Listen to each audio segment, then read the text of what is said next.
I think there's tremendous corporate pride on both ends. Absolutely.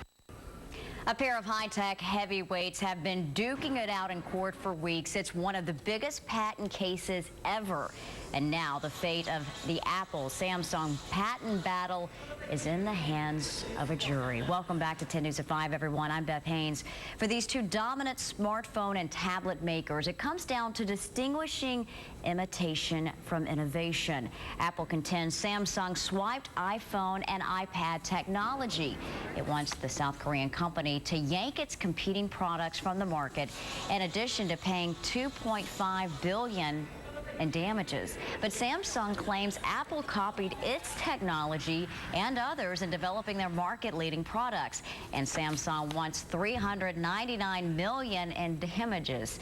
After a 3-week trial and a mountain of paperwork, today a 9-person jury has this complicated case in their hands, and they will make a decision. For more on the landmark patent case, we turn to our tech expert, Dan Thompson from Claris Networks, to help us break all of this. Is complicated stuff, and I don't envy these 9 jurors. A very difficult task before them. Yeah, absolutely. I would even be a little intimidated to try to sort through all the evidence that has been presented. It's just a mountain of technical jargon and, you know, patent jargon as well. So it's going to be interesting to see how this plays out. You almost feel like you need to be an expert in both, which I'm sure the panel of the jurors are not. Let's first talk about the implications of this case and how it's going to affect the market, especially from a customer standpoint when it comes to smartphones and tablets. Sure, yeah, so there's a couple of different ways that this could play out. Apple could just absolutely throw down the gauntlet and say, if they win, assuming, could absolutely throw down the gauntlet and say, you know what, this is our design, you can't copy it. All other phone manufacturers are going to be left reeling. I would imagine what would happen, though, is they would begin to license that look, and then manufacturers would continue to sell what they have today under this license, and then will develop new looks going forward. But I just have a hard time believing that they're going to be able to nail down the look of the smartphone, just because there's so many phones that look just like that. And I thought Samsung did a pretty good job of making their case, saying, hey, we had this design long before the Apple came out or the iPhone came out, so you can't really say we copied it. So it's going to be a tough waters to wade there. Well, and I think this is very interesting. Where do you draw the line between outright copying and then drawing inspiration? You were saying in the tech industry, they've been stealing ideas from each other for years. That's right. So what's the deal? The tech industry has kind of been known for this kind of borrowing of people's ideas. Apple is accused of stealing a Xerox idea for the mouse. Windows is accused of stealing the whole Windows look from Apple and Xerox. I mean, it's kind of, the whole industry is built on that. But, you know, and that's a great question. Where do you draw the line? If I saw something that looked neat and I went home and made something similar, but I came up with all the guts, all the inner workings on my own, it's a really tough call. Yeah.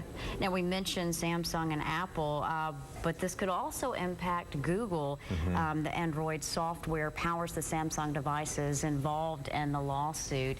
Talk about this, and now you've got, you know, this search powerhouse at play. Yeah, so the interesting thing about the Android operating system is the 3 major manufacturers, which are Samsung, HTC, and Motorola, they all have their own kind of interesting UIs that run on top of Google's operating system. Some of the pieces that are in this patent suit are specific to Samsung, but some of them are specific just to the Android operating system in general. So if they get dinged, Apple could easily turn around and say, all right, the judge and the jury has sided with us.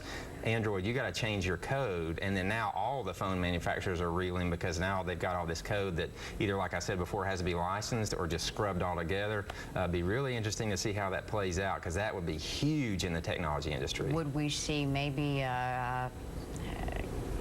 they're always coming out with new models, new designs, maybe a lull period as they wait? It could very well be. Android at Google is constantly innovating and constantly coming out with new versions of the software.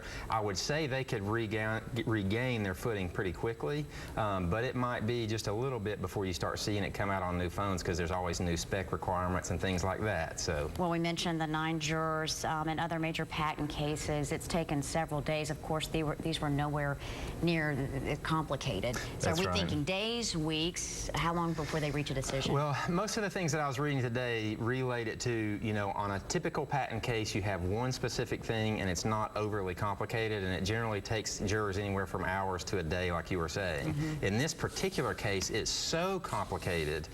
My thought is it'll either be over super fast because the jurors just threw up their hands and said, I have no idea what to do It's over here. their head, yeah. Or it'll just drag out for weeks and weeks while they try to sort through each individual piece, because they have the right to say, okay, this piece is accurate and it is a violation, but this piece is not a violation. So they can itemize this thing and really go through it. And that really could take some time. It could.